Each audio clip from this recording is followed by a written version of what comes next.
Some endings don't echo. They fall into the world softly, leaving nothing behind but stillness and the name that won't return. There are winters that change us, winters that shape the years that follow, and winters we never learn to speak about. Because the person who held our words is gone. Grief doesn't arrive with warning. It comes in a call you weren't expecting, a message you read twice, a moment where your breath doesn't feel like yours. And when the world grows quiet again, you find yourself returning to the place Haru once stood, to the memories Haru left behind, to the silence that remained after him. This is Winter's Last Melody, Chapter 4, The Silence That Remained. Snow had begun to fall before dawn, softening the edge of the harbor town long before anyone woke. By the time Ren unlocked the door, the wooden chime above the door rang quietly as he stepped inside. The workshop was small, but it held everything Ren needed. A heater in the corner hummed to life the moment he switched it on. A single work table dominated the center of the room, worn smooth from years of use. He took off his gloves, placed them beside the heater, and set water to boil on the small electric kettle he kept near the tools. People came to him for different reasons: an heirloom that no longer played, a music box passed down from a grandmother, a gift someone wanted restored before a wedding anniversary. Ren never rushed. He treated each piece like a small memory. He liked that about the job. It asked for patience, attention, steady hands. It didn't ask for explanations. By mid-morning, worms had seeped into the room, fogging the lower corner of the window. Ren sat at the work table with magnifying visor pushed over his eyes, adjusting the positioning of a tiny spring. He held the part between tweezers, rotating it gently under the lamp. It was a delicate work, but he preferred that. Delicate things made sense. They told you what they needed if you listened. The kettle clicked off behind him. Ren set down the tweezers and poured himself a cup of tea, steam curling upward in thin, quiet ribbons. He leaned back in his chair, letting the warmth seep into his fingers. There were days he wondered how he had ended up here, in a small workshop on a side street of Otaru, living a life so different from the one he once imagined. He had chosen this life, piece by piece, quietly, deliberately, far from the noise of use, far from the expectation of BA, far from memories that once shaped him. His workshop was small, but it was enough. The afternoon light shifted slowly across the workshop floor, dimming from pale silver to a muted winter gray. Ren was still seated at his work table, the tools neatly arranged. His phone buzzed on the counter. He didn't expect anyone, especially not at this hour. Ren glanced at the screen. Father. He picked it up immediately. His father's voice came through calm, steady, the tone of someone sharing news, not delivering a shock. Ren, you still at the shop? Ren waited, expecting something ordinary, but his father continued in the same even tone. You remember the Kawabata family? Ren's fingers stilled around the edge of the table. Yeah, he answered quietly. I remember. They called us this afternoon, his father said. Their son passed away last night. Ren didn't move. His father repeated gently, unaware of the stillness foaming on the other end. Their youngest son passed sometimes overnight. Haru? His father paused, surprised Ren had connected the name so quickly. Yes, Haru. It's unfortunate. His father continued. With the storm coming in, your mother and I don't think we can make it tomorrow. Roads might close. Could you attend the service on our behalf? Ren swallowed. Yeah, I can go. Good. Dress warm and call us after, all right? A few more ordinary words were exchanged before the call ended. Ren set the phone down on the work table. His hand didn't lift away. The workshop, usually warm and humming gently with purpose, felt suddenly hollow, as if the air had thinned. as if sound itself had pulled away from him. Haru. Gone. The heater clicked once, then fell back into its soft hum. Ren remained seated, the phone still beside his hand. Though the call had ended minutes ago, he didn't move. The workshop had never felt this quiet. The silence was different. It pressed against him. He lowered his gaze to the table, the tools, the tiny brass screws, the soft claws he meant to fold. Ren inhaled once. His chest tightened before he could stop it. Haru. He hadn't heard that name spoken aloud in years. He never needed to. It lived somewhere quieter than memory. He shut his eyes, and the years fell away in a single sharp slide. To a courtyard dusted in snow, to Haru's small, startled smile, to the sound of music box playing slightly off key, to the warmth Ren had held too carefully and lost too easily. His throat tightened. He wasn't crying. Not yet. But the grief sat behind his ribs, a cold, aching weight that felt like something old finally cracking open. He pressed a hand over his mouth. Ren blinked hard, once, twice. A tear slipped before he could stop it. He brushed it away quickly. Another tear followed. Ren bowed his head, shoulders folding inward finally, to the name that had lived inside him. Long after he tried to move on, snow tapped softly against the window. The storm thickened, and in the silent workshop, where Ren had built his quiet life, a single name echoed back to him, a name he hadn't spoken aloud in years. Haru. The studio was warm with afternoon light, the kind that slipped through high windows and softened every surface it touched. Sewing machines buzzed in uneven rhythm across the room, needles rising and falling like a soft mechanical heartbeat. Itsuki sat at his station near the back, shoulders relaxed, a half-finished charcoal wool coat draped across his knees. A clean silhouette, careful stitching. He ran his thumb across the seam, checking the tension. He liked the steadiness of it, the quiet focus, the small decision only his hands understood, the feeling of the fabric warming under his touch. He wasn't a full designer yet, still an assistant, but he had carved out a small, unofficial corner of the studio where he could create things that felt like his own. On the rack beside him hung a few coats he never sent, pieces he had made over the years while thinking of Haru. The ones he had shipped up north over the years were gone, always to the same address, always signed for, never replied to. For Itsuki, that had been enough, knowing Haru received them, even if nothing was sent back. He reached for a new spool of thread, lifted it to the light, checking the color. Everything was normal, routine, predictable. Just an ordinary winter day in Tokyo. The hallway outside the sewing studio was narrow and bright, lined with pinned sketches and framed magazines covers. Itsuki stepped out only far enough to escape the hum of sewing machine, brushing a loose thread from his apron. His phone buzzed once. An unknown Hokkaido number lit up the screen. Itsuki frowned slightly. He didn't recognize it. He answered politely, "This is Itsuki?" A brief pause followed. Not the uncertain silence of a scam call, but the composed stillness of someone organizing difficult words. A man's voice came through, steady and formal.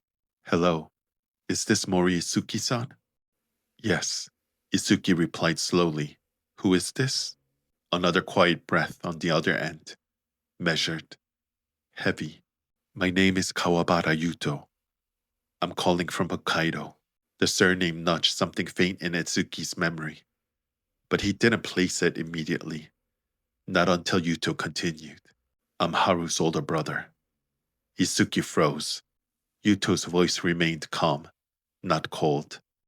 "I'm very sorry to contact you like this.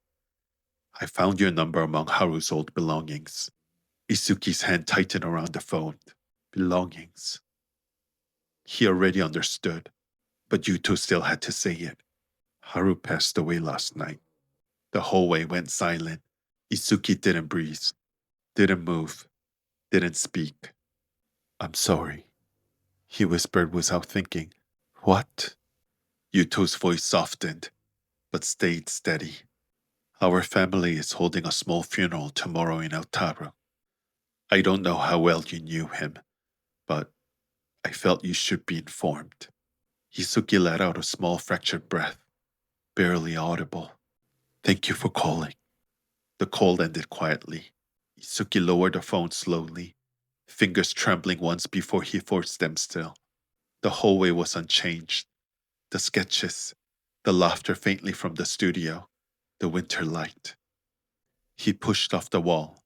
He would never return to the same way again. Itsuki stepped back into the studio without fully seeing it.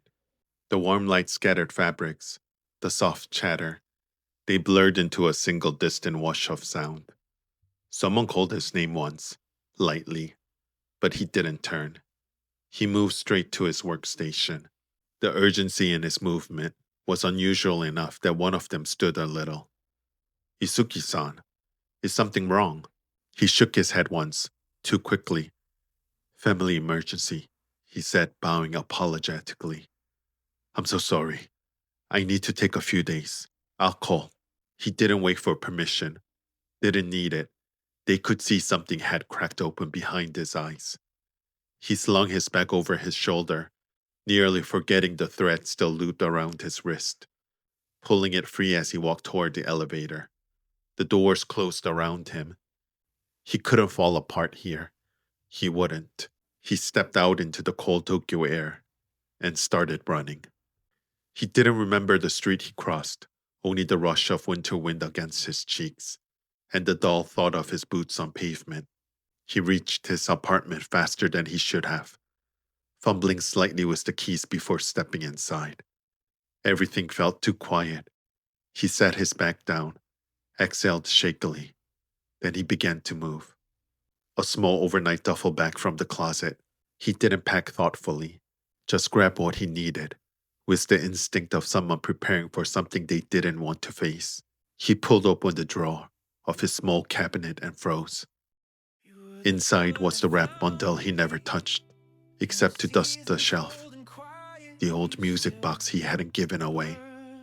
His hand hovered before lifting it. He held it carefully, thumb brushing the worn edge of the cloth. The weight of it felt different today, heavier somehow, like he knew why it was being held. He placed it gently into his bag. He looked down at himself. He wasn't wearing black. He let out a small disbelieving exhale, sweater off, jacket switched, hair pushed back with both hands, smoothing it down more forcefully than needed. He paused in front of the bathroom mirror. His reflection looked too calm for what he felt, but his eyes told the truth. He zipped his bag, turned off the lights, opened the door, then stood there in the doorway, hand on the knob, breath suspended. Not prepared, just going. He locked the door quietly behind him and stepped back into the cold Tokyo hallway, the air already feeling different. He headed for the airport. Otaru was waiting, and Haru was gone. The snowfall had thickened by the time Ren reached the temple grounds in Otaru. The air was sharp with incense and winter grief. Inside the funeral hall was dim and still. Ren bowed at the entrance, then moved quietly along the right aisle. Haru's photograph, framed simply, lit softly from within, rested at the center of the altar. Ren felt something inside him tighten, then drop. He joined the line of mourners, palms pressed together, breath steady, eyes lowered. When it was his turn, he placed the white flower gently before the incense, bowed deeply. Ren kept his gaze on the floor. Only when the priest began chanting did he allow himself to lift his eyes again, taking in the room through a soft, distant blur. Haru's family stood near the front, shoulders held firmly, hands folded, faces composed in a way people who had lived through northern winters know how to be composed. Ren had helped families through loss before. He had watched neighbors and childhood friends say their last goodbyes. He understood how grief spread through a small town, quietly, collectively, with the weight dispersed across many hands. He offered what he could. When he saw the incense thinning, he rose to help replenish it. When Haru's mother swayed slightly while greeting a visitor, he stepped forward with a discreet glass of warm tea. He didn't say much. His presence was enough. Ren noticed movement near the entrance. A young man had slipped inside late. Dark coat dusted with snow, breath unsteady, posture tight. He took a hesitant step forward, bowing deeply toward the altar before finding a place near the side wall. Something about the way the stranger's fingers gripped the strap of his bag, the way he didn't look up, didn't breathe fully, the way he moved like someone holding the world together by threads. Ren felt it. This man knew Haru. He didn't know how, but he knew. When the chanting resumed for the closing rites, Ren found his gaze drifting toward the stranger again, a quiet awareness forming between two people who had never met. Someone else had lost him too. The wind hit Itsuki first, sharp, stinging, full of frozen needles that clung to his coat the moment he'd stepped out of the taxi. The temple grounds were quiet except for the storm. Snow swirled low across the stones, muffling every sound under a thick white hush. Itsuki bowed once at the entrance before slipping inside. Warmth met him immediately. He stopped a few steps in, letting his breath steady as the door slid shut behind him. His eyes lifted slowly. Haru's photograph rested at the center of the altar. Itsuki's chest tightened once. He bowed deeply, holding the pose a beat longer than necessary. His movement was controlled, deliberate, respectful, the kind of grace he had trained into himself after years of holding things in. When he placed the white flower before the incense, his fingertips trembled barely, just the smallest shift, the kind only he felt. He straightened, bowed again, and stepped back. Someone offered him a seat near the side wall. He accepted with a quiet nod. From where he sat, he could see the entire room. The altar glow, the flicker of candles. Haru family standing with straight backs and tired eyes. Itsuki folded his hand in his lap. He didn't blink often. He didn't trust himself to. The chanting began, low, rhythmic, familiar in a way he hadn't heard in years. A shape moved on the opposite side of the hall. A man, dark coat, quiet presence, head bowed. Itsuki recognized nothing about him, but something in the man's posture resonated. Not the same grief as his, but a grief that belonged to Haru too. Itsuki's gaze drifted back to the altar. He did not cry. He wouldn't. Not here. Not in front of strangers. Not when his hands felt like they were made of glass. The service continued. Prayers, incense, soft footsteps. Itsuki stood only when everyone else did. He bowed toward the family. They thanked him politely. He stepped aside to pull out his phone, intending to check the time. A notification blinked on the screen. Flight canceled due to the severe weather. The words didn't sink in at first. Then his breast shuddered silently. He turned toward the exit. Snow slanting sideways outside. Wind shaking the bare branches. Panic flickered. Not loud, just deep. He looked around for someone local, someone who might know. His eyes landed on the man from earlier. Itsuki stepped closer, clearing his throat softly. "Excuse me," he said, voice low, steady despite the cold clouding around his ribs. "Do you know if the trains are suspended too?" The man looked at him, and in that small second of shared winter silence, something unspoken passed between them. Around them, people murmured updates. Roads closing, visibility dropping, taxis stopping service. The storm had swallowed Otaru whole. Haru's father called out over the wind. offering calm hospitality through his grief. Several mourners bowed gratefully. Others hesitated, not wanting to impose. Itsuki didn't move. His jaw worked once, a tiny motion, like he was holding everything steady by force. Ren stepped closer, keeping his tone gentle, not intrusive. "My workshop is 10 minutes from here," he said softly. "It's warm. There's a sofa, blankets. It'll get you through the night." Itsuki's breast caught. "You sure?" His voice wasn't steady. Ren nodded once. "Yes." The temple bell hummed, a single low note stretching into the cold, and together without speaking further, they stepped into the winter night. The storm shoved against the street of Otaru as they reached the workshop, a narrow building glowing softly through layers of snow. Ren unlocked the door, and the warmth inside greeted them in a slow exhale. He switched on another lamp.